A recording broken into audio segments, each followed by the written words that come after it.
நீங்கள் கேட்டுக்கொண்டிருப்பது சிலோன் ரேடியோ தமிழ். தலைப்புச் செய்தி. ஈஸ்டர் தாக்குதல் அறிக்கையில் உள்ளதை தவிர வேறு எதுவும் எனக்கு தெரியாது. கோட்டபாய ராஜபக்ச. அரச நெல் களஞ்சிய சாலை நெல் கொள்வனவிற்காக திறப்பு. சட்டவிரோதமாக ஒன்றிணைக்கப்பட்டு பொருத்தப்பட்ட முன்னாள் எம்பியின் சொகுசு வாகனம் மீட்பு.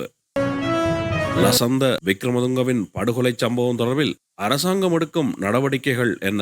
சஜித் கேள்வி. தமிழ் மக்கள் வாழும் பிரதேசங்களில் தமிழ் மொழியறிவுடைய அரச உத்தியோகத்தர்களை நியமிப்பதற்கு நடவடிக்கை. தொடர்பான விரிவான செய்திகள். முன்னாள் ஜனாதிபதி கோட்டபாய ராஜபக்ச மீது அசாத் மௌலானா சுமத்திய குற்றச்சாட்டுகளுக்கு பதிலளித்த முன்னாள் ஜனாதிபதி இந்த குற்றச்சாட்டுகள் குறித்து தனக்கு எதுவும் தெரியாது என்று தெரிவித்துள்ளார். தயவு செய்து ஜனாதிபதி ஆணைக்குழு அறிக்கையை படியுங்கள். சிஐடி அதிகாரிகள் அளித்த சாட்சியங்கள் உட்பட அந்த அறிக்கையில் உள்ளதை தவிர வேறு எதுவும் எனக்கு தெரியாது என்று அவர் ஊடகம் ஒன்றிற்கு அளித்த பேட்டியில் தெரிவித்துள்ளார். இதற்கிடையில் முன்னாள் அமைச்சரான பிள்ளையானின் முன்னாள் இணைப்புச் செயலாளர் அசாத் மௌலானா ஈஸ்டர் ஞாயிறு தாக்குதல்கள் தொடர்பில் அளித்த அறிக்கையின் அடிப்படையில் விசாரணைகள் நடைபெற்று வருகின்றன. ஈஸ்டர் ஞாயிறு தாக்குதல் விசாரணையின் முக்கிய சாட்சியான மௌலானா விரைவில் சுவிட்சர்லாந்திலிருந்து அழைத்து வரப்பட உள்ளார். ஈஸ்டர் தாக்குதல்கள் தொடர்பாக கோத்தபாய ராஜபக்சவை ஆட்சிக்கு கொண்டு வருவதற்காக கோட்டபாய ராஜபக்ச தன்னுடனும் முன்னாள் அரச புலனாய்வு சேவை பணிப்பாளர் சுரேஷ் சாலே பிள்ளையானுடனும் இணைந்து செயல்பட்டதாக அவர் குற்றம் சாட்டியுள்ளார். நெல் கொள்வனவை முன்னிட்டு கடந்த 6ஆம் தேதி முதல் களஞ்சிய சாலைகள் திறக்கப்பட்டுள்ளதாக நெல் சந்தைப்படுத்தல் சபை தெரிவித்துள்ளது. அறுவடை இடம்பெறும் கிளிநொச்சி, மட்டக்களப்பு, அம்பாறை, புத்தளம் மற்றும் குருநாகல் ஆகிய மாவட்டங்களில் இந்த களஞ்சிய சாலைகள் திறக்கப்பட உள்ளதாக அதன் தலைவர் மஞ்சுள பின்னலந்த குறிப்பிட்டார்.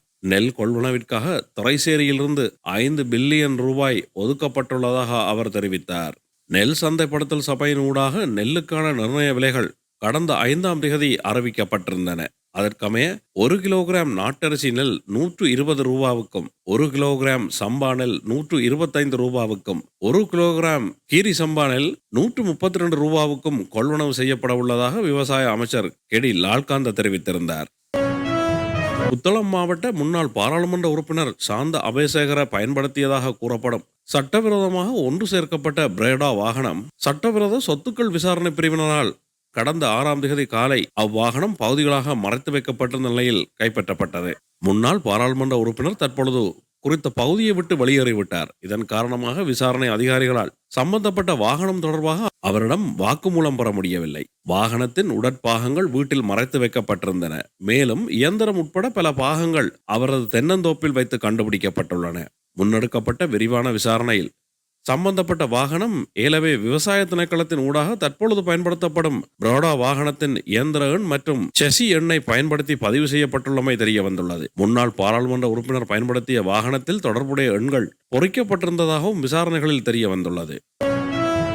லசந்த விக்ரமதுங்கவின் படுகொலை சம்பவம் தொடர்பில் எடுக்கும் நடவடிக்கைகள் குறித்து நான் கடந்த ஜனவரி மாதம் 8ஆம் தேதி பிரதமரிடம் கேள்வி எழுப்பியிருந்தேன். இத்தகைய தருணத்தில் இது தொடர்பாக அண்மை காலமாக அரசாங்கம் எடுத்திருக்கும் நடவடிக்கைகள் என்ன மற்றும் லசந்த விக்ரமதுங்கவின் படுகொலை தொடர்பில் அரசாங்கம் தலையிட்டு வெளிப்படையான விசாரணை நடத்த வேண்டும் என்று எதிர்க்கட்சி தலைவர் சஜித் பிரேமதாச கடந்த 6ஆம் தேதி பாராளுமன்றத்தில் தெரிவித்தார். தொடர்ந்து கருத்து வெளியிட்ட எதிர்க்கட்சி தலைவர் இது தொடர்பாக வெளிப்படையான விசாரணையை நடத்தி அவர்களது குடும்பத்தினருக்கும் ஊடகவியலாளர்களுக்கும் நீதி நியாயத்தை நிலைநாட்டி கொலையாளிகளை சட்டத்தின் முன் நிறுத்த நடவடிக்கை எடுங்கள். லசந்த விக்ரமதுங்கவின் கொலையாளிகளை கண்டுபிடிக்க அரசாங்கம் நடவடிக்கை எடுக்க வேண்டும் என எதிர்க்கட்சி தலைவர் மேலும் தெரிவித்தார்.